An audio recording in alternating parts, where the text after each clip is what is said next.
آج ہم فرانز کافکا کی ایک بہت ہی آپ کہہ لیں گہری اور سوچنے پر مجبور کرنے والی کہانی، ایک بھوک کا فنکار پر بات چیت کر رہے ہیں۔ جی بالکل۔ یہ کہانی ہمیں ایک پیشے ور فنکار کی عجیب دنیا میں لے جاتی ہے، ایک ایسا فنکار جس کا فن ہے بھوک، یعنی فاقہ کشی۔ ہمارا مقصد صرف کہانی سنانا نہیں، بلکہ اس کے اندر جو چھپے ہوئے معنی ہیں، جیسے تنہائی، جنون اور وہ مقصد کی تلاش، ان موضوعات کو سمجھنا ہے۔ بالکل، کہانی کا آغاز ہی بڑا دلچسپ ہے۔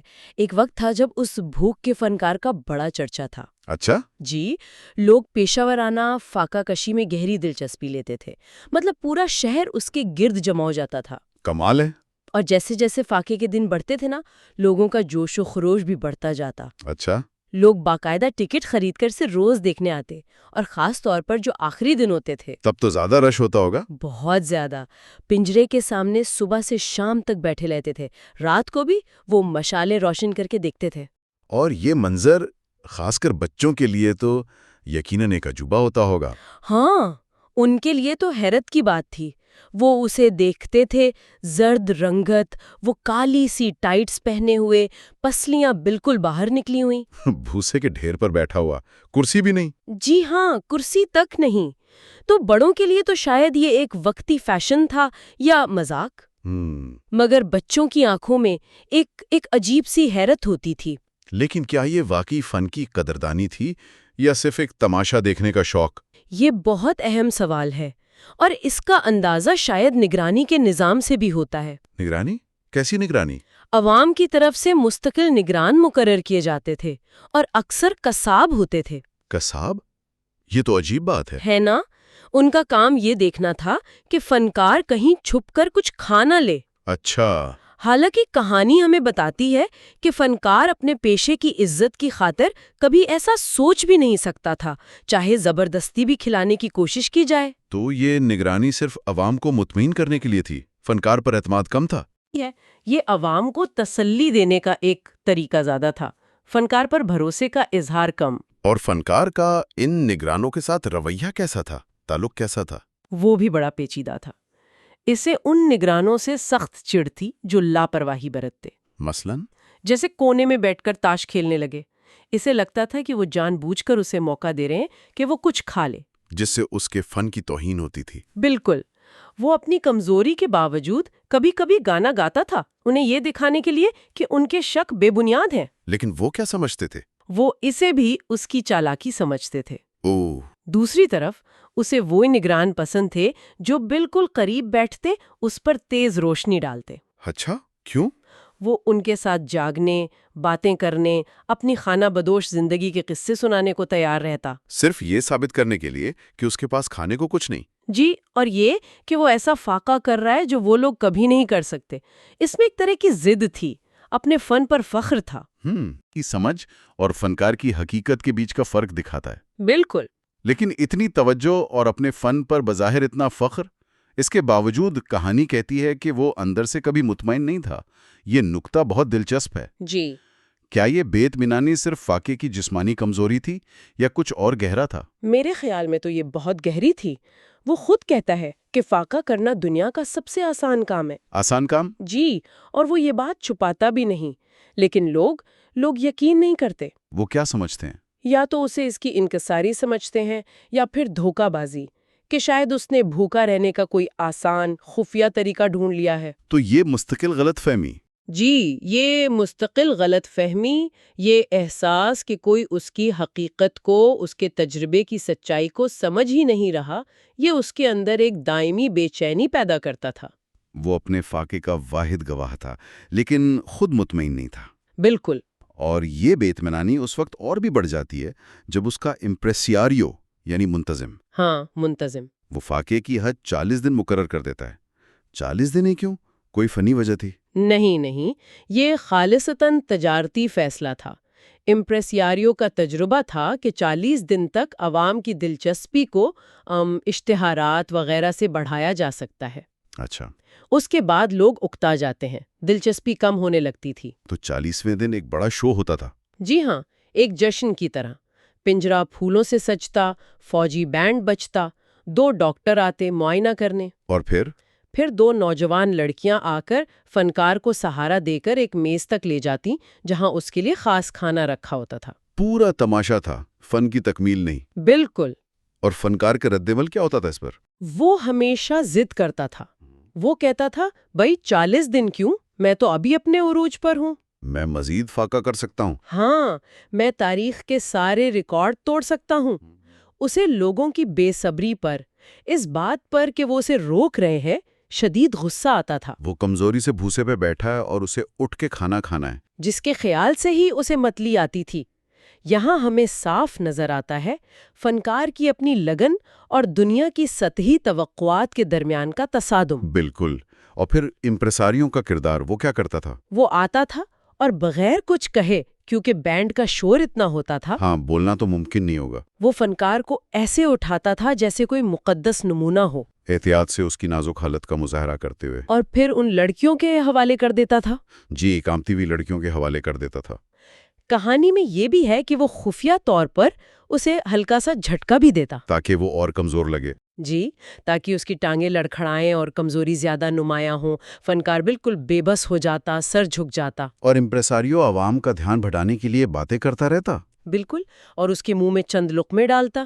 یہ پورا منظر فنکار کی بے بسی اور اس کے فن کے استحصال کو ظاہر کرتا اور ہے۔ وہ کئی سال اسی طرح گزارتا ہے، بظاہر شہرت، عزت، لیکن اندر سے شدید بے چین۔ جی ہاں، اور اس کی بے چینی اس لیے بھی بڑھتی ہے کہ کوئی اس کی تکلیف کو سنجیدگی سے نہیں لیتا، ہے نا؟ بالکل۔ اگر کوئی ہمدردی جتاتا بھی ہے تو یہ کہہ کر کہ بھائی یہ اداسی فاقے کی وجہ سے ہے، جس پر وہ غصے سے پنجرے کی سلاخیں ہلانے لگتا تھا۔ جی، یہاں کافکا کا وہ مخصوص انداز نظر آتا ہے نا، فرد کی تنہائی اور دنیا کی طرف سے اس کی گہری ترین کیفیات کی مکمل غلط فہمی۔ اور امپریساریوں، وہ اس غصے کا کیا کرتا تھا؟ وہ اسے بھی اپنے فائدے کے لیے استعمال کرتا تھا۔ عوام سے معافی مانگتا، کہتا جی یہ فاقے کی وجہ سے چڑچڑاہٹ ہے، معاف کیجیے گا۔ اور پھر اس کی تعریفیں کرتا۔ ہاں، اس کے لمبے فاقے کرنے کی صلاحیت کی تعریفیں، اور ساتھ ہی 40ویں دن کی وہ تصویریں دکھاتا جن میں فنکار بستر پر قریب المرگ پڑا ہوتا تھا۔ سچائی کو بالکل توڑ مروڑ کر پیش کرنا۔ جی، اور یہ چیز فنکار کے لیے ناقابل برداشت ہوتی تھی۔ اسے لگتا تھا کہ وہ پوری دنیا کی نافہمی کے خلاف لڑ رہا ہے اور یہ جنگ وہ جیت نہیں سکتا۔ پھر وقت بدلتا ہے، عوام کی دلچسپی ختم ہو جاتی ہے۔ اچانک، تقریباً راتوں رات، وہ فنکار جو کبھی مرکز نگاہ تھا اب بالکل تنہا ہے۔ اس کا فن، اس کی شناخت غیر متعلق ہو گئی ہے۔ جی ہاں، امپریساریو اسے یورپ کے مختلف شہروں میں لے کر جاتا ہے، لیکن ہر جگہ لوگ پیشہ ورانہ فاقہ کشی سے کہہ لیں بیزار ہو چکے ہیں۔ یہ ایک اجتماعی تبدیلی تھی۔ بالکل، فنکار اب بوڑھا ہو چکا ہے، لیکن فاقہ کشی تو اس کا جنون بن چکا ہے۔ وہ امپریساریو کو چھوڑ دیتا ہے اور کہاں جاتا ہے؟ ایک بڑے سرکس میں ملازمت اختیار کر لیتا ہے۔ شاید اسے امید تھی کہ سرکس میں اتنی ساری چیزوں کے بیچ اس کے فن کی کوئی جگہ نکل آئے گی۔ لیکن سرکس کا ماحول تو بالکل مختلف ہوتا ہوگا۔ بہت مختلف۔ اسے رنگ کے بیچ میں نہیں بلکہ جانوروں کے پنجروں کے قریب ایک کونے میں جگہ ملتی تھی۔ لوگ جانوروں کو دیکھنے آتے ہوئے اس کے پنجرے کے پاس سے گزرتے، کچھ لمحہ رکتے بھی ہوں گے۔ لیکن پیچھے سے آنے والا ہجوم؟ ہاں، وہ انہیں آگے بڑھنے پر مجبور کر دیتا۔ وہ فنکار جو کبھی ان ملاقات کے اوقات کا شدت سے انتظار کرتا تھا، اب ان سے کترانے لگا۔ اسے یہ تکلیف دہ احساس ہوتا ہوگا کہ زیادہ تر لوگ صرف جانوروں کو دیکھنے آئے ہیں۔ بالکل، اور پنجرہ جانوروں کے اتنا قریب تھا کہ ان کی بو، رات کو ان کی بے چینی، ان کے لیے لائے جانے والے گوشت کا منظر، کھانے کے وقت کا شور، یہ سب اسے مسلسل پریشان کرتا ہوگا۔ جی، مسلسل افسردہ کرتا تھا، لیکن وہ انتظامیہ سے شکایت بھی نہیں کر سکتا تھا۔ کیوں؟ کیونکہ انہی جانوروں کی وجہ سے تو چند لوگ اس طرف آتے بھی تھے۔ وہ بس ایک چھوٹی سی رکاوٹ بن کر رہ گیا تھا جسے لوگ نظر انداز کر کے گزر جاتے۔ اور اس کے فن کی کیا حالت ہوئی؟ وہ پلے کارڈز وغیرہ؟ وہ گندے پھٹے ہوئے تھے، کوئی پڑھتا بھی نہیں تھا۔ فاقے کے دنوں کی گنتی کرنے والی تختی، ہاں، اس پر ایک ہی ہنسا لکھا رہ گیا، کوئی بدلتا ہی نہیں تھا۔ یہ نظر اندازی تو شاید جسمانی فاقے سے بھی زیادہ تکلیف دہ رہی ہوگی۔ یقیناً، وہ بس فاقہ کرتا رہا جیسا اس نے ہمیشہ خواب دیکھا تھا، لیکن اب کوئی گنتی کرنے والا نہیں تھا، حتیٰ کہ وہ خود بھی نہیں۔ اس کا دل بھاری ہو گیا، لوگ اسے دھوکے باز سمجھنے لگے ہوں گے۔ ہاں، کیونکہ تختی پر لکھا ہنسا پرانا تھا۔ وہ ایمانداری سے اپنا کام کر رہا تھا، لیکن دنیا اسے اس کا انعام دینے کو تیار نہیں تھی۔ یہ حصہ تو مطلب معاشرے کی بے حسی اور فنکار کی مکمل تنہائی کو انتہا پر پہنچا دیتا ہے۔ بالکل، وہ اپنے ہی منتخب کردہ عذاب میں دنیا کی نظروں سے اوجھل ختم ہو رہا تھا۔ اور پھر ایک دن ایک نگران کی نظر اس پنجرے پر پڑتی ہے۔ وہ پوچھتا ہے، بھائی یہ پنجرہ یہاں بیکار کیوں پڑا ہوا ہے، گندے بھوسے کے ساتھ؟ کسی کو یاد نہیں ہوتا؟ کسی کو نہیں۔ جب تک ایک آدمی کو تختی کی مدد سے بھوک کے فنکار کا خیال نہیں آتا، وہ بھوسے کو کوریدتے ہیں۔ اور وہ انہیں وہاں ملتا ہے؟ جی، تقریباً مر چکا۔ اور پھر وہ آخری مکالمہ جو پوری کہانی کا رخ بدل دیتا ہے؟ ہاں، وہ آخری بات چیت۔ نگران پوچھتا ہے، کیا تم اب بھی فاقہ کر رہے ہو؟ آخر کب رکو گے؟ فنکار سرگوشی میں کہتا ہے، مجھے معاف کر دو سب۔ نگران رسمی طور پر کہتا ہے، یقیناً ہم تمہیں معاف کرتے ہیں۔ پھر فنکار کہتا ہے، میں ہمیشہ چاہتا تھا کہ تم میرے فاقے کی تعریف کرو۔ نگران کہتا ہے، ہم تعریف کرتے ہیں۔ فنکار جواب دیتا ہے، لیکن تمہیں تعریف نہیں کرنی چاہیے۔ نگران پوچھتا ہے، کیوں نہیں کرنی چاہیے؟ اور پھر وہ چونکا دینے والا جواب آتا ہے۔ فنکار سر اٹھا کر نگران کے کان میں سرگوشی کرتا ہے۔ کیونکہ مجھے فاقہ کرنا پڑتا ہے، میں مدد نہیں کر سکتا۔ نگران پوچھتا ہے، کیوں؟ فنکار کہتا ہے، کیونکہ مجھے وہ کھانا نہیں مل سکا جو مجھے پسند تھا۔ اگر مجھے مل جاتا، یقین کرو میں کوئی ہنگامہ نہ کرتا اور تمہاری یا کسی اور کی طرح پیٹ بھر کر کھاتا۔ یہ اس کے آخری الفاظ تھے۔ اس انکشاف کا کیا مطلب نکالا جائے؟ کیا یہ اس کی پوری زندگی، اس کا فن، اس کی قربانی سب کچھ بے معنی نہیں کر دیتا؟ یہ ایک انتہائی مبہم اور طاقتور اختتام ہے۔ اس کی کئی تشریحات ہو سکتی ہیں۔ ایک سطح پر دیکھیں تو یہ اس کے پورے فنکارانہ وجود کی بنیاد کو ہلا دیتا ہے۔ اس کی عظیم جدوجہد، اس کا نظم و ضبط، اس کی بظاہر قربانی، سب کچھ ایک سادہ سی ذاتی ترجیح کا نتیجہ کہ پسند کا کھانا نہیں ملا۔ جی، یہ ایک طرح سے المیہ بھی ہے اور مضحکہ خیز بھی۔ شاید کافکا یہ کہہ رہے ہوں کہ عظیم ترین سمجھی جانے والی انسانی کوششوں کے پیچھے بھی بعض اوقات بہت معمولی ذاتی وجوہات ہوتی ہیں۔ یہ شاید اس کا مطلب زیادہ گہرا ہے۔ ہو سکتا ہے پسند کا کھانا صرف جسمانی خوراک نہ ہو، بالکل، بلکہ کسی قسم کی روحانی، جذباتی یا فنکارانہ تسکین کی علامت ہو جو اسے کبھی مل ہی نہیں سکی۔ یہ تشریح بھی بہت ممکن ہے۔ اس صورت میں اس کا پھاقہ ایک طرح کی مجبوری بن جاتا ہے۔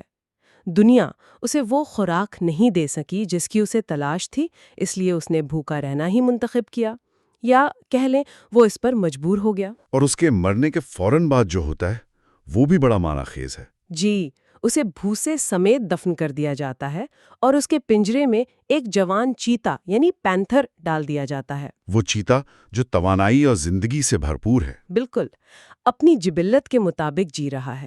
اسے وہ کھانا ملتا ہے جو اسے پسند ہے، اور وہ اپنی قید میں بھی آزاد معلوم ہوتا ہے۔ اس کی موجودگی فنکار کی خالی، غیر مطمئن زندگی کے بالکل برعکس ہے۔ جی، یہ تضاد بہت واضح ہے۔